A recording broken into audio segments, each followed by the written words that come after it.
चलो बेटा, अब हम क्या करते हैं, क्वेश्चन सॉल्व करते हैं। इससे रिलेटेड हम कुछ क्वेश्चन सॉल्व करते हैं। आप क्वेश्चन कैसे सॉल्व करेंगे देखो, आप एक ही क्वेश्चन को हम लोग डिफरेंट फॉर्म में कन्वर्ट कर सकते हैं। अच्छा, इसमें हम एक क्वेश्चन ले लेते हैं। मान लिया z इक्वल टू हमारे पास दिया हुआ है, z इक्वल टू हमारे पास दिया हुआ है -1 प्लस आयोटा। ठीक है, अब क्वेश्चन है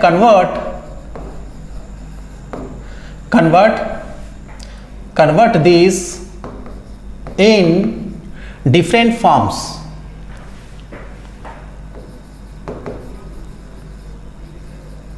Different forms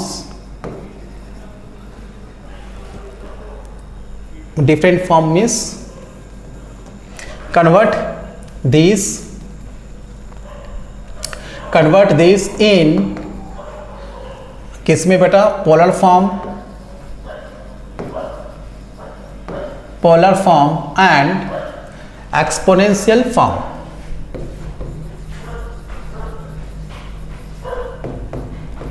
एक्सपोनेंशियल फॉर्म, ठीक है बेटा, polar form and exponential form में कन्वर्ट करना है। तो कैसे करेंगे इसको, कन्वर्ट कैसे करेंगे, अब देखो सॉल्यूशन देखो बेटा पर सॉल्यूशन। तो पोलर फॉर्म में पहले कन्वर्ट करते हैं। तो सबसे पहले हम क्या करते हैं, मॉडुलस निकालते हैं बेटा। यहाँ पर हमारे पास z दिया हुआ है -1 प्लस आयोटा। तो सबसे पहले हम मॉडुलस निकालते हैं। तो -1 का स्क्वायर 1 हो जाएगा, 1 का स्क्वायर 1 हो जाएगा, कितना हो जाएगा बेटा, √2। अब ये कैसे आ गया, अब ये आपको अच्छी तरह से आना चाहिए, हम बता चुके हैं, ऐसे बहुत सारे क्वेश्चन हम बता चुके हैं आपको। तो √2 हो गया। अब आर्ग्यूमेंट निकालने के लिए हम क्या करते हैं, tan थीटा हमारे पास क्या है, formula imaginary part of z upon real part of z। ठीक है, तो अब यहाँ पर थीटा निकालेंगे, imaginary part of z, imaginary part of z कितना है बेटा, 1 है। रियल पार्ट ऑफ z कितना है, -1 है। ये मोड डाल देंगे तो कितना, 1 हो जाएगा। तो इसका मतलब है कि थीटा इक्वल टू कितना हो जाएगा बेटा, 45 डिग्री। 45 डिग्री को ही हम लोग क्या लिख सकते हैं, रेडियन फॉर्म में π/4। अब यहाँ देखो, ये तो हमने थीटा वैल्यू फाइंड किया। अब थीटा वैल्यू फाइंड किया, अब हम थीटा को ले जाएंगे फर्स्ट में, सेकेंड में, थर्ड में, फोर्थ में, है ना, अकॉर्डिंग टू द क्वेश्चन कि z किस क्वाड्रेंट में आना चाहिए। तो देखो बेटा, यहाँ पर x क्या है, नेगेटिव, और y क्या है, पॉजिटिव। तो x अगर नेगेटिव है और y पॉजिटिव है तो किस में होना चाहिए, नेगेटिव पॉजिटिव। तो सीधी सी बात है, किस में होना चाहिए, सेकेंड में होना चाहिए। तो सेकेंड में होना चाहिए, तो इसका प्रिंसिपल वैल्यू आर्ग्यूमेंट क्या होता है, π-θ होना चाहिए। आर्ग्यूमेंट में क्या होना चाहिए, π-θ होना चाहिए। तो π-θ होता है, तो इसमें हम क्या करेंगे, आर्ग्यूमेंट ऑफ z क्या होगा, π-θ। तो पाई कितना, इसको हम ऐसे ले सकते हैं, 180 माइनस थीटा। थीटा कितना बेटा, 45 डिग्री। तो कितना हो जाएगा, 135 डिग्री। इसी को रेडियन में हम लिखेंगे, बेटा कैसे, यहाँ पर π-θ कितना है, π/4। तो 4 पाई में से पाई जाए कितना बचेगा, 3π/4। ये हो गया। तो आर्ग्यूमेंट हमारे पास क्या हो गया, या तो 135 डिग्री लिखो या फिर 3π/4 लिखो, एक ही चीज है। ठीक है बेटा, देयरफॉर इन पोलर फॉर्म।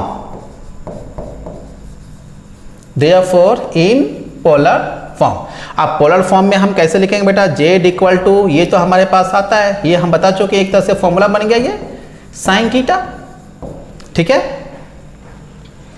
तो r इक्वल टू √2 था ना ये।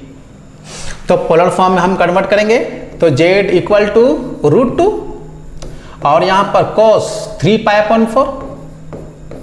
3π/4 का मतलब क्या हो गया बेटा, 135 डिग्री प्लस आयोटा साइन 3π/4। ये हो गया, पोलर फॉर्म में कन्वर्ट हो गया, है ना। तो दो चीज चाहिए ना बेटा पोलर फॉर्म कन्वर्ट करने के लिए, क्या चाहिए, है ना, मोड चाहिए, जेड का जो मॉडुलस है वो चाहिए, √2 मिल गया, इसका एग्रीमेंट भी मिल गया 3π/4। अब क्या है, एक्सपोनेंशियल फॉर्म में भी कन्वर्ट करना है, तो उसके लिए भी दो चीज चाहिए बेटा। ठीक है, इन एक्सपोनेंशियल फॉर्म,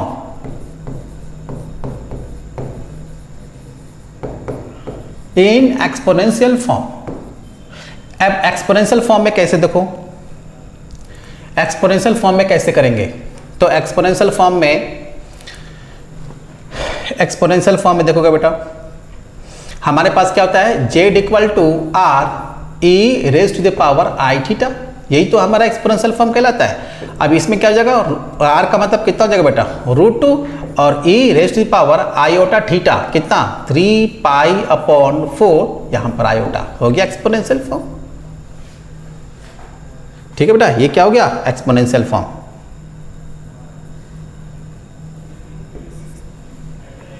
ठीक है, तो देख रहे हो मैंने क्या बताया, कन्वर्सन है ना, from one form to another form, कैसे कन्वर्ट करते हैं ये मैंने समझाया बेटा। ठीक है, तो आशा करता हूं आपको ये पूरा अच्छे समझ में आ गया होगा।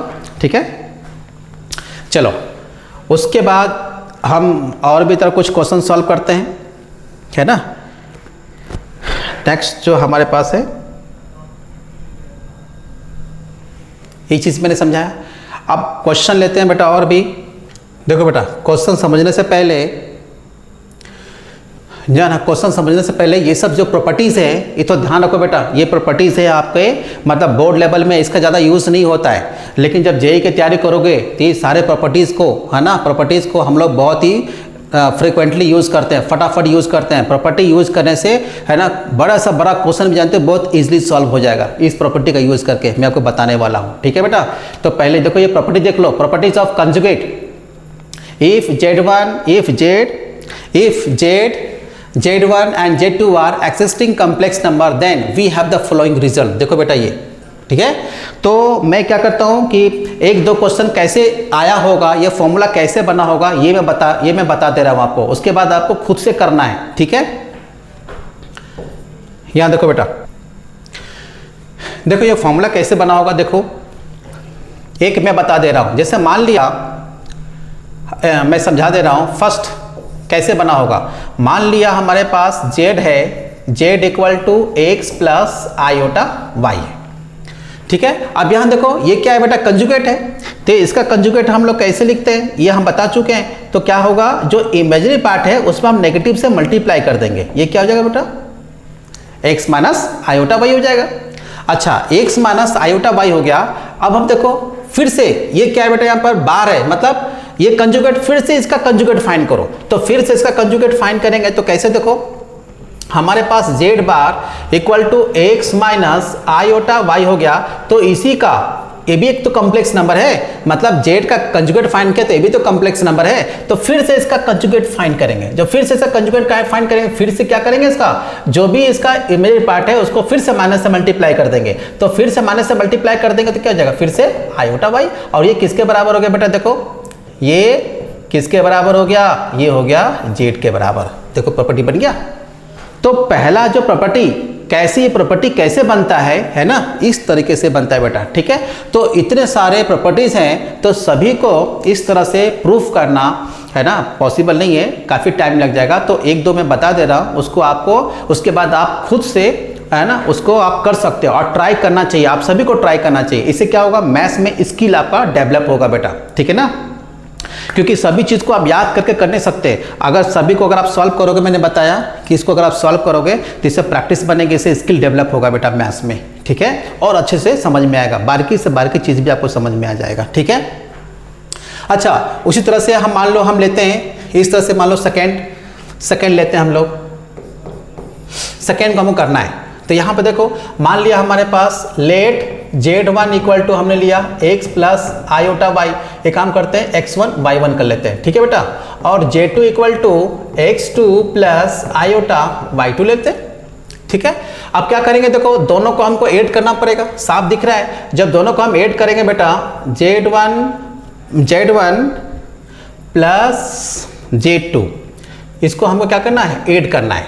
जब हम इसको ऐड करेंगे तो ऐड करेंगे तो हमारे पास क्या बनेगा, देखो x1 प्लस x2 ये हो गया, plus iota y1 plus y2। जब प्लस करेंगे तो ये रियल पार्ट एक तरह कर दिया, इन दोनों का प्लस करेंगे, आयोटा कॉमन लिया, इस तरह से हो गया। अब क्या करेंगे, देखो इसका कंजुगेट लेंगे, क्या करेंगे बेटा, इसका कंजुगेट लेंगे। तो Z1 प्लस Z2 इसका कंजुगेट लिया इस तरह से। जब कंजुगेट लिया तो हमारे पास क्या हो जाएगा, ये भी दोनों को प्लस किया तो ये भी तो कॉम्प्लेक्स नंबर बनाना बेटा, ये भी एक कॉम्प्लेक्स नंबर बना। तो Z1 Z2 को प्लस किया तो एक कॉम्प्लेक्स नंबर बना, सिंगल कॉम्प्लेक्स नंबर बना। तो हम क्या करेंगे, मोड का अब उस पर में हमने कंजुगेट डाल दिया, तो इसका मतलब जो इमेजिनरी पार्ट है उसको नेगेटिव से मल्टीप्लाई कर देंगे। तो नेगेटिव से मतलब x1 x2 प्लस इसको जब नेगेटिव से मल्टीप्लाई करेंगे तो इस तरह से हो जाएगा y1 प्लस y2।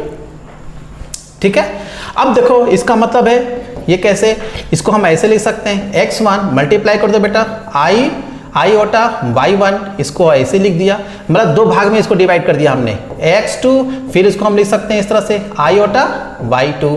ये देखो अब ये क्या हो गया बेटा, देखो फिर से ये क्या हुआ, हमारे पास Z1 ऐसा था ना, Z1 ऐसा था तो ये ऐसा है, इसका मतलब क्या हुआ, इसका कंजुगेट है, Z1 कंजुगेट है ना बेटा। अगर Z1 का हम कंजुगेट फाइंड करेंगे तो हमारे पास क्या होगा यहाँ पर x1 माइनस i ओटा y1, मतलब जो इमेजिनरी पार्ट है उसको माइनस से मल्टीप्लाई कर दो। और अगर Z2 है तो उसका कंजुगेट कैसे फाइंड करेंगे, जो इमेजिनरी पार्ट है उसको माइनस से मल्टीप्लाई कर दो, तो x2 माइनस ये क्या हो जाएगा बेटा i ओटा y2। तो ये Z1 हो गया और ये क्या हो गया Z2 हो गया। तो वही चीज है Z1 प्लस Z2 बार, है ना बेटा, ये इस तरह से ऐसा देखो हो गया प्रूफ। तो इस तरह से है ना, इस तरह से हम चाहें तो सभी का हम प्रूफ कर सकते हैं इस तरह से। ठीक है, तो सभी को हम लोग प्रूफ कर सकते हैं, लेकिन अब इतने सारे को प्रूफ करेंगे तो काफ़ी समय लग जाएगा, है ना। तो आपको मैंने एक बता दिया, तरीका बता दिया, उस तरीके से आप सब ये जितने प्रॉपर्टीज है सबको आप प्रूफ कर सकते हो। आप करना भी चाहिए, याद रखना इस चीज़ को, है ना। और ये प्रॉपर्टी काफ़ी इंपॉर्टेंट है, बड़े से बड़े लेंदी से लेंदी क्वेश्चन भी हम इसके सहायता से बहुत ईजिली सॉल्व कर सकते हैं। ठीक है बेटा, ठीक है। तो इसमें ये हो गया, है ना, ये सारे आपको याद करने हैं, ये आप कर लोगे। चलो नेक्स्ट, ठीक है।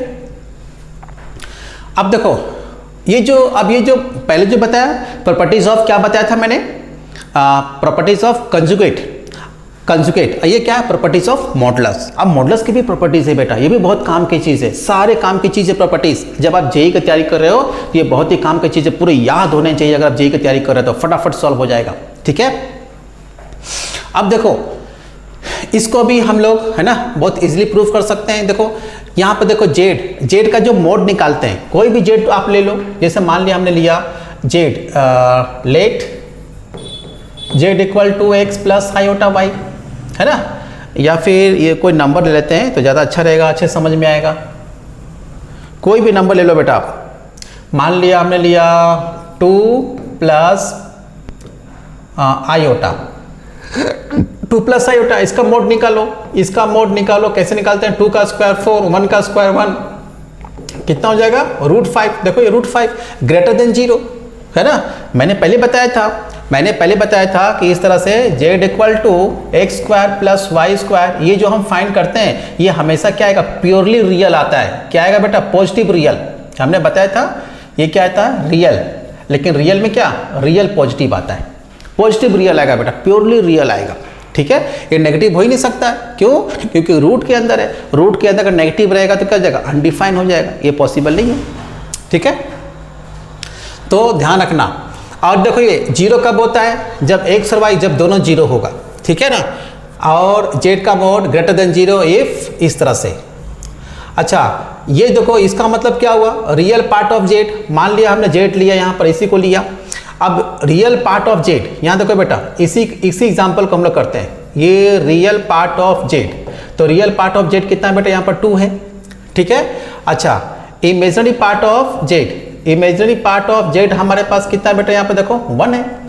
तो ये जो हमारे पास मोड है, मोड कितना हुआ √5, तो देखो ये माइनस √5 से ज़्यादा होगा। देखो ये real part of Z, real part of Z, और क्या होगा, कम होगा किसे, है ना, और माइनस से, और ये √5 से। देखो ये -√5 ज़्यादा होगा, √5 से कम होगा। देख लो ये जो प्रॉपर्टी मैंने बताया, तो -√5 से ज़्यादा होगा। देखो लो यहाँ पर जब हम √5 का निकालेंगे तो क्या होगा, 2 पॉइंट समथिंग होगा, लेकिन नेगेटिव के कारण क्या हो जाएगा, बहुत ही छोटा हो जाएगा, उससे बड़ा होगा। ये √5 मतलब 2 पॉइंट समथिंग होगा, 2 पॉइंट समथिंग मतलब 2.3, 2.4, उससे तो कम ही है ना। तो ये प्रॉपर्टी बिल्कुल सेटिस्फाई हो रहा है इस रिलेशन से, ठीक है। और देखो ये भी बिल्कुल है, इमेजिनरी पार्ट ऑफ जेड, देखो इमेजिनरी पार्ट ऑफ जेड कितना है, 20 है, तो -1 से ज़्यादा होगा किसका, इसका इमेजिनरी पार्ट ऑफ जेड। और किससे कम होगा बेटा, किससे कम होगा, है ना, ये मॉड ऑफ जेड, सॉरी यहाँ पर ये जो इमेजिनरी पार्ट ऑफ जेड है किससे कम होगा, ये मोड का मतलब होता है मॉडलस, तो -√5 से ज़्यादा होगा और √5 से कम होगा। बिल्कुल साफ दिख रहा है, देखो यहाँ पर ये इमेजिनरी पार्ट ऑफ जेड कितना है बेटा, यहाँ पर 1 है, तो -√5 ये 1 √5 बिल्कुल साफ दिख रहा है ना, -√5 से ज़्यादा है, √5 से कम में। देखो कैसे बनाया गया होगा, ठीक है। अच्छा एक चीज़ और है, यहाँ देखो थर्ड, अब देखो ये थर्ड हम देखेंगे, मान लो, तो मान लिया हमने ये लेट z = x + i/y लिया, तो इसका मोड निकालो बेटा, मोड निकाल लो इसका, तो कितना हो जाएगा, x² + y² √ हो गया, ठीक है। अब यहाँ पर z का बार लेंगे तो कितना हो जाएगा, x - i/y हो गया, ठीक है। अब हम इसका मॉडुलस निकालेंगे, जब इसका मॉडुलस निकालोगे बेटा, तो जब इसका मॉडुलस निकालो तो क्या हो जाएगा, x² और ये -y², वो भी वही रहेगा, है ना। तो हम क्या देख रहे हैं, देखो ये पार्ट दोनों का RHS सेम है, तो इसलिए दोनों का LHS पार्ट भी क्या होगा, सेम हो जाएगा, इसलिए प्रॉपर्टी बनाया गया, बहुत ही इंपॉर्टेंट प्रॉपर्टी है, ठीक है। तो इस तरह से बेटा आपको करना, ये खुद से आपको ट्राई करना चाहिए, जितना भी जो मैंने बताया ये आप इस तरह से, है ना, आप प्रूफ कर सकते हो, आपको करना चाहिए प्रूफ, ठीक है। चलो नेक्स्ट है, ठीक है। अब इसमें देखो आर्गुमेंट का है, अब इसमें आर्गुमेंट का कैसे करेंगे, ये भी बहुत काम का चीज़ है ना।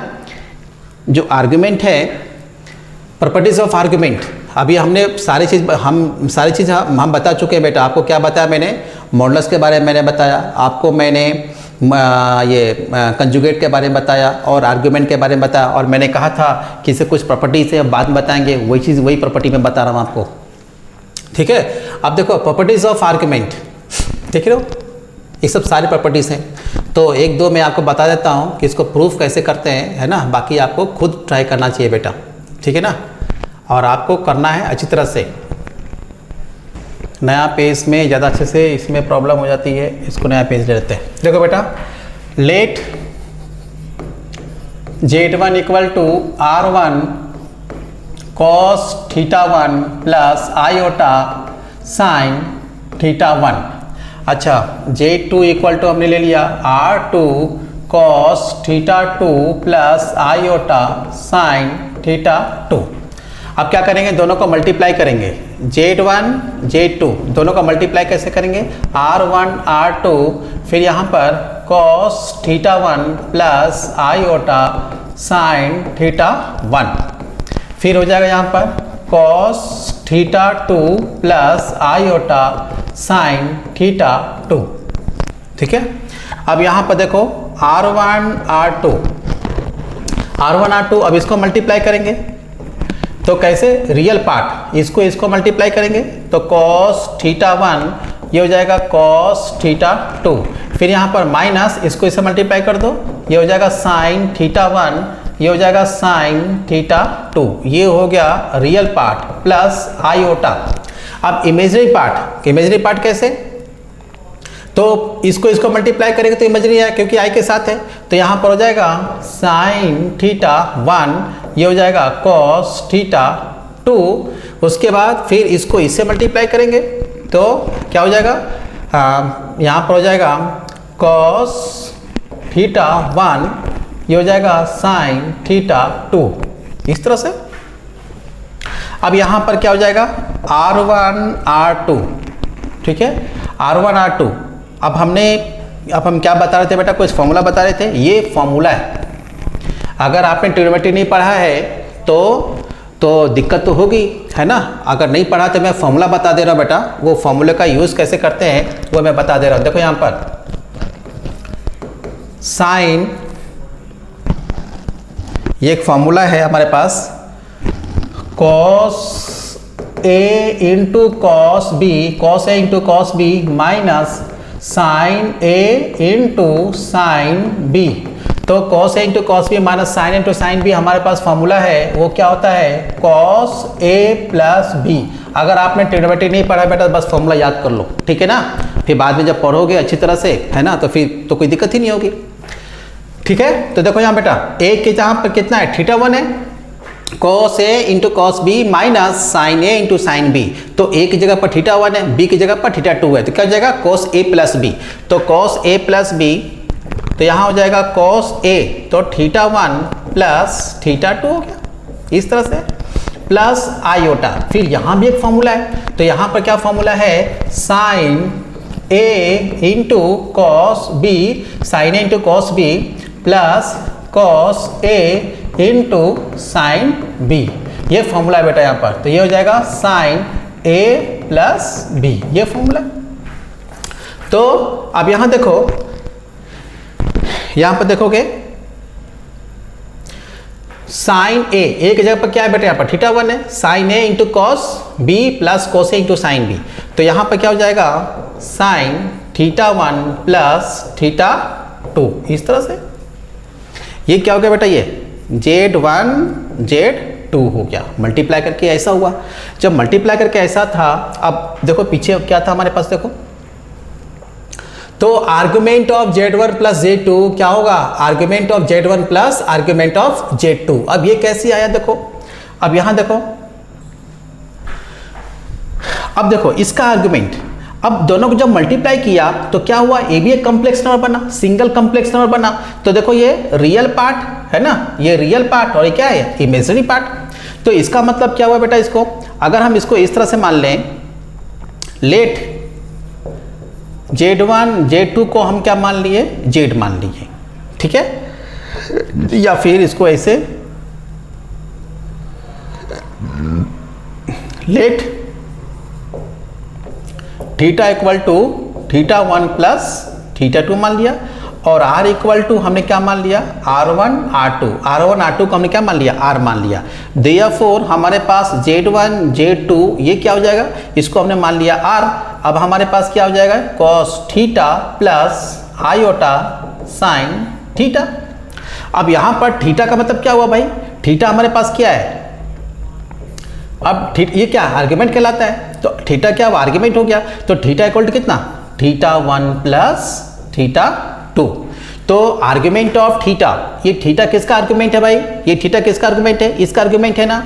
तो आर्ग्यूमेंट ऑफ Z1 Z2 ये क्या है, आर्ग्यूमेंट ऑफ Z1 और Z2 किसका है, थीटा है। तो आर्ग्यूमेंट ऑफ Z1 Z2 क्या आ जाएगा यहाँ पर, argument of theta, argument of, ये आर्ग्यूमेंट किसका है, देखो Z1 का है, argument of Z1 plus argument of Z2।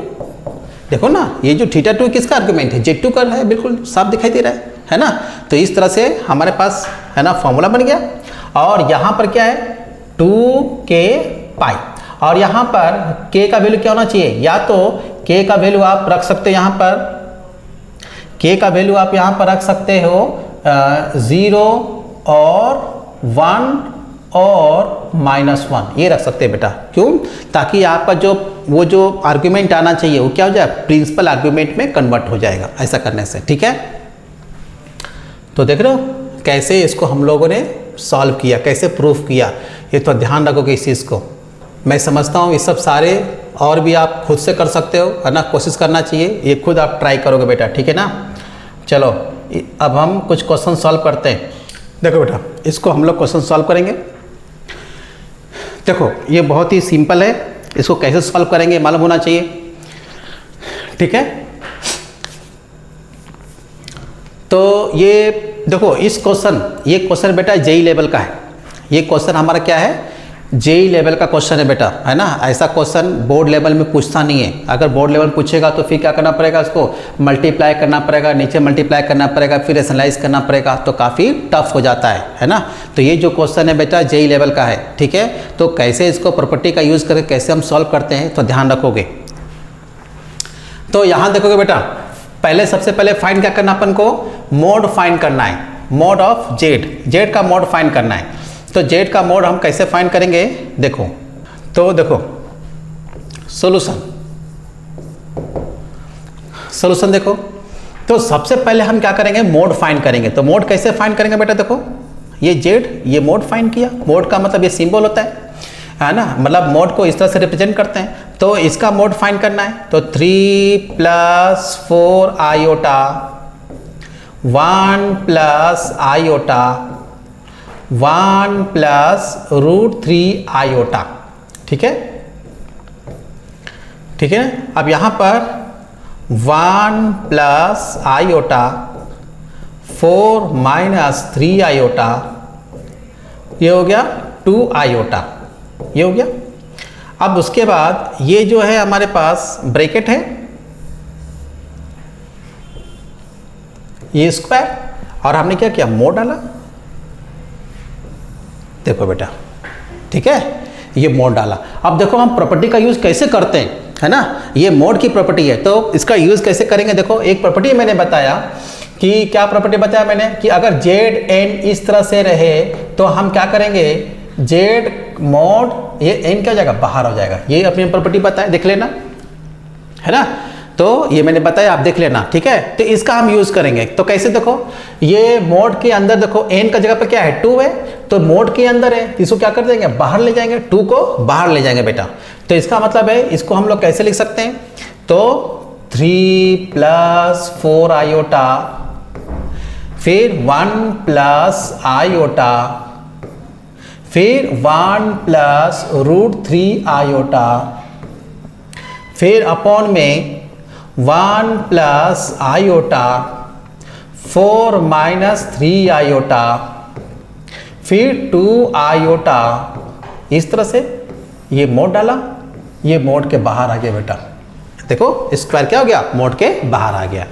देखो प्रॉपर्टी का यूज़ किया ना। अगर प्रॉपर्टी नहीं बनता तो देखो कितना डिफिकल्ट होता है ना इस क्वेश्चन को सॉल्व करने में, ठीक है। अच्छा, दूसरी प्रॉपर्टी हम क्या लगा रहे हैं यहाँ पर, दूसरी प्रॉपर्टी हम ये लगाने जा रहे हैं, ये देखोगे दूसरी प्रॉपर्टी हम लगाने जा रहे हैं बेटा, कि अगर मान लो Z1 / Z2 रहेगा ऐसा, तो हम क्या कर सकते हैं, Z1 mod Z1 mod Z2, इस तरह से लिख सकते हैं। अब यहाँ देखो कैसे, यहाँ डिवाइड फॉर्म में, तो यहाँ क्या हो जाएगा, 3 + 4 आयोटा है, यहाँ पर जाएगा 1 + आयोटा, फिर 1 + √3 आयोटा, ये क्या हो गया, मोड न्यूमरेटर में, ठीक है। और अपॉन में क्या हो गया भाई, देखो 1 + आयोटा, फिर 4 - 3 आयोटा, फिर 2 आयोटा, इस तरह से, ठीक है, ये इस तरह से। और ये जो पूरा बड़ा सा ब्रैकेट डालते हैं, ये बड़ा सा ब्रैकेट डाल देते हैं बेटा, ये स्क्वायर अपने जगह पर है, ये स्क्वायर अपनी जगह पर है। अच्छा, अब इसके बाद क्या करेंगे, देखो इसके बाद और क्या कर सकते हैं। अच्छा, इसके बाद एक और प्रॉपर्टी है, क्या मैंने प्रॉपर्टी बताया, अगर Z1 Z2 Z3 अगर इस तरह से मोड रहेगा, डैश डैश अगर मोड रहेगा ऐसा, तो हम क्या करेंगे, इसको Z1 Z2 Z3 dash dash dash ऐसा रहेगा, ठीक है। तो अब ये ऐसा रहेगा, तो हमारे पास क्या था, देखो है ना, हमारे पास देखो क्या था, है ना, ये सब हमारे पास क्या हो जाएंगे, अलग अलग हो जाएंगे। 3 + 4 आयोटा, 3 + 4 आयोटा, तो इसको ऐसे सॉल्व करेंगे बेटा, इससे, है ना। तो इस तरह से अब यहाँ पे क्या करेंगे, प्रॉपर्टी हमने बताया, क्या प्रॉपर्टी बताया हमने, कि Z1 Z2 Z3 इस तरह से रहेगा, और मोड फाइंड करना है तो क्या हो जाएगा, Z1 ये हो जाएगा, Z2 फिर हो जाएगा Z3 डैश डैश। तो उसी तरह से यहाँ देखो हम प्रॉपर्टी का यूज़ कर रहे हैं, यहाँ पर देखो सब मल्टीप्लाइड फॉर्म में, सब मल्टीप्लाइड फॉर्म में, तो यहाँ पर क्या हो जाएगा, इस तरह से हो जाएगा 3 + 4 आयोटा मोड, फिर 1 + आयोटा मोड, फिर 1 + √3 आयोटा, ये हो गया मोड, अपॉन में 1 + आयोटा मोड, फिर 4 - 3 आयोटा मोड, फिर यहाँ पर 2 आयोटा मोड, है ना। अब ये इस तरह से ये स्क्वायर अपने जगह पर है, ठीक है बेटा। अच्छा, अब उसके बाद क्या करेंगे, देखो अब यहाँ पर है ना, अब इसके बाद यहाँ पर इसको सॉल्व करेंगे, इसका मोड निकालेंगे। तो इसका मोड कैसे निकालेंगे बेटा, देखो 3 का स्क्वायर 9 + 4 का स्क्वायर कितना हो जाएगा बेटा, 16 √, ये हो गया, मोड निकल गया इसका। अच्छा, ये हो गया। अच्छा, उसी तरह से इसका करेंगे, 1 का स्क्वायर 1 है ना, और 1 कितना हो जाएगा, √2। अच्छा, इसका भी 1 + √3 का स्क्वायर 3 √, इस तरह से।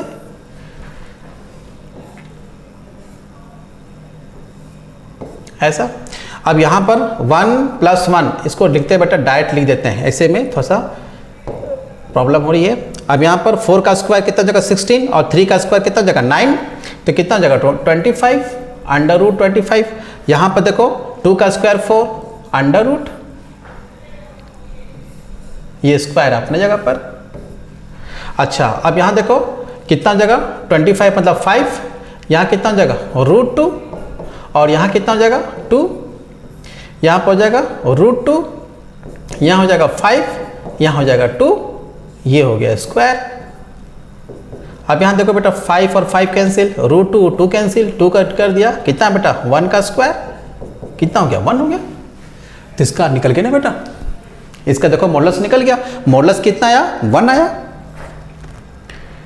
मॉडुलस कितना आया, 1 आया। इसका मॉडुलस 1 आ गया।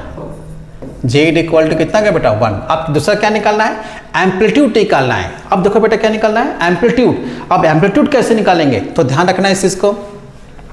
फिर से हम लेते हैं, फिर से हमको लेना पड़ेगा। हमारे पास देखो Z क्या है, Z = फिर से देखना पड़ेगा हमारे पास Z क्या है।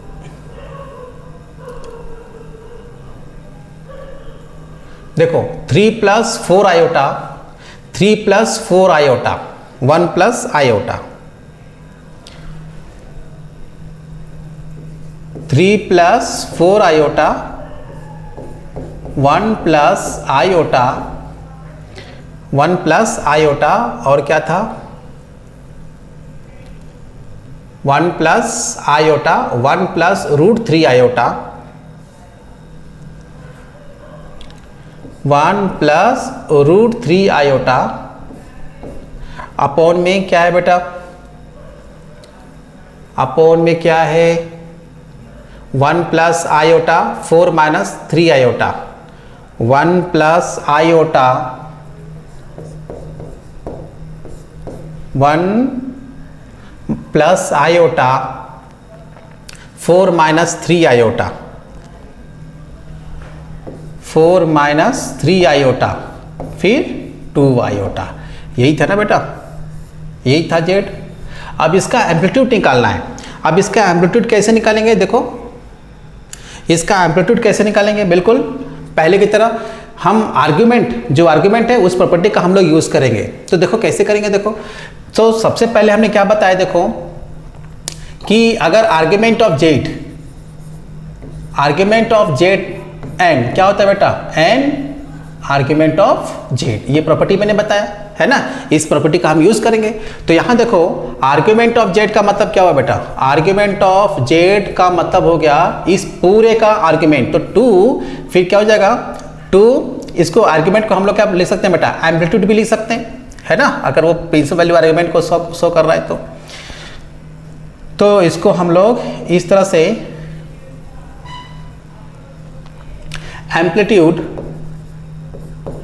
एम्पलीट्यूड ऑफ Z = यहाँ क्या हो जाएगा 2 एम्पलीट्यूड, किसका एम्पलीट्यूड बेटा यहाँ पर 3 प्लस 4 आयोटा 1, यहाँ पर 1 plus iota 1 plus √3 iota upon में 1 प्लस आयोटा 4 माइनस 3 आयोटा, ये हो जाएगा 2 आयोटा। ठीक है, इसी प्रॉपर्टी का हमने यूज किया। ठीक है, अब इसके बाद देखो यहाँ पर क्या है, यहाँ पर 2 हो गया। अब यहाँ पर दूसरा प्रॉपर्टी कौन सा है, देखो यहाँ पर दूसरा प्रॉपर्टी हम बताने जा रहे हैं कि अगर मान लो argument of Z1 upon Z2, ये क्या होता है बेटा, argument of Z1 minus argument of Z2, इस तरह से होता है। देयरफॉर यहाँ पर क्या हो जाएगा, therefore amplitude of Z equal to 2। अब यहाँ देखोगे बेटा, ये हो गया Z1, ये हो गया Z1, ये क्या हो गया Z2। तो amplitude of 3 plus 4 iota 1 plus iota 1 plus √3 iota, ये हो गया बेटा एम्पलीट्यूड ऑफ ये Z1। फिर यहाँ पर माइनस, देखो माइनस ये डिनोमिनेटर में, तो amplitude of 1 plus iota 4 minus 3 iota, फिर हो जाएगा 2 आयोटा, ये हो गया बेटा ये। ठीक है, अच्छा अब इसके बाद देखो,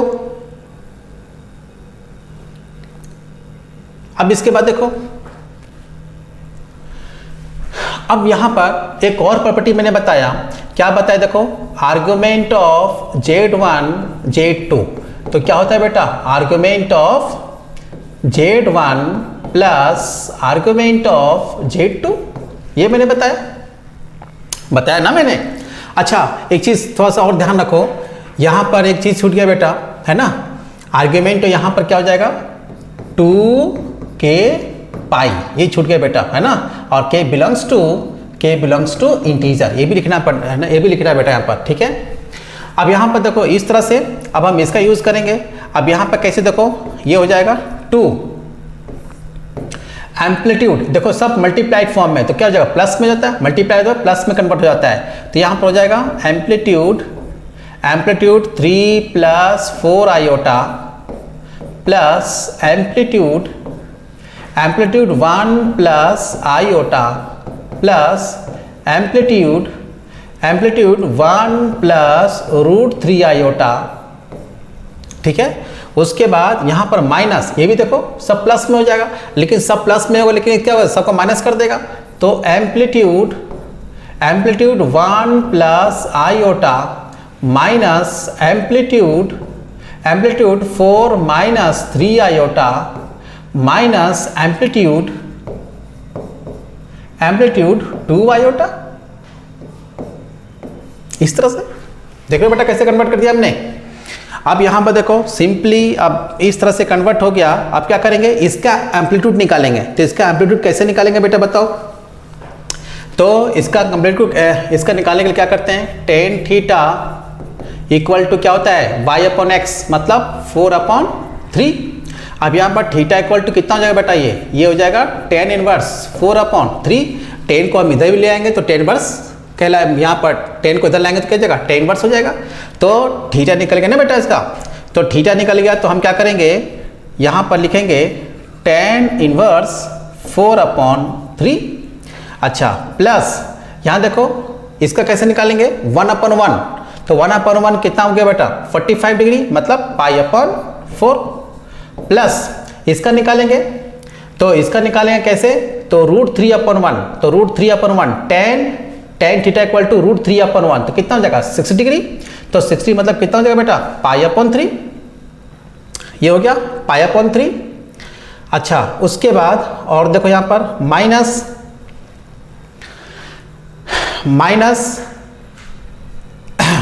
यहाँ पर एम्पलीट्यूड एम्पलीट्यूड यहाँ पर लेंगे अपन कितना 1 + 1, तो 1/1 कितना हो जाएगा बेटा यहाँ पर फिर से 1/1 कितना पाई/4 माइनस, अब यहाँ देखो 4/3, तो यहाँ पर देखो tan थीटा इक्वल टू -3/4, तो -3/4 थीटा इक्वल टू कितना हो जाएगा बेटा ये tan इनवर्स -3/4 है ना, तो ये क्या हो जाएगा माइनस बाहर निकल जाएगा बेटा, यहाँ पर tan इनवर्स 3/4 ये रूल होता है। तो यहाँ पर कितना हो जाएगा प्लस, यहाँ कितना tan इनवर्स ये हो जाएगा 3/4, यहाँ पर माइनस, यहाँ पर कितना हो जाएगा बेटा 2/0 मतलब पाई/2, ये कितना हो जाएगा ये पाई/2, ये हो जाएगा बेटा पाई/2। कैसे देखो यहाँ पर इसको कैसे लिखेंगे 0 + 2 आयोटा, तो इसका हम एम्पलीट्यूड कैसे निकालेंगे 2/0, तो 2/0 क्या होता है नॉट डिफाइंड, तो tan theta equal to not defined होता है, तो थीटा का 90 डिग्री होता है। ठीक है 3 + 4 हो गया, 1 + आयोटा हो गया, 1 + √3 हो गया, तो 60 डिग्री हो गया पाई/4। यहाँ पर थोड़ा सा मिस्टेक हो गया बेटा, यहाँ पर 1 प्लस नहीं होगा, वहाँ पर 1 माइनस होगा, यहाँ पर क्या आएगा बेटा माइनस आएगा, ये माइनस हो गया, यहाँ पर माइनस आएगा, तो यहाँ पर माइनस है तो यहाँ पर प्लस हो जाएगा। ठीक है अब यहाँ पर देखो 2 हो गया, यहाँ पर tan इनवर्स 4/3, यहाँ पर पाई/4 प्लस पाई/4 कितना हो जाएगा बेटा पाई/2 हो गया, ये हो जाएगा पाई/3। ठीक है अब यहाँ पर कितना ये हो जाएगा tan इनवर्स 3/4 माइनस पाई/2, ये पाई/2 यहाँ कैंसिल हो जाएगा। अच्छा यहाँ पर 2 हो गया, अच्छा साथ में ये भी चल रहा है बेटा, यहाँ पर साथ में ये भी, अच्छा ये समझ में आ गया, इसको मैं हटा दे रहा हूँ। ठीक है ये हटा दे रहा हूँ, साथ में भी आएगा 2k पाई हो जाएगा, यहाँ पर भी आएगा प्लस 2k पाई भी आ जाएगा, यहाँ पर प्लस 2k पाई आएगा। अच्छा अब यहाँ पर देखो हमारे पास क्या बचा, यहाँ पर tan inverse 4/3 plus tan inverse 3/4 plus पाई/3, यहाँ पर कितना हो जाएगा बेटा 2k पाई। ठीक है अच्छा अब यहाँ पर देखो 2, अब ये फॉर्मूला होता है ध्यान रखना इसमें, tan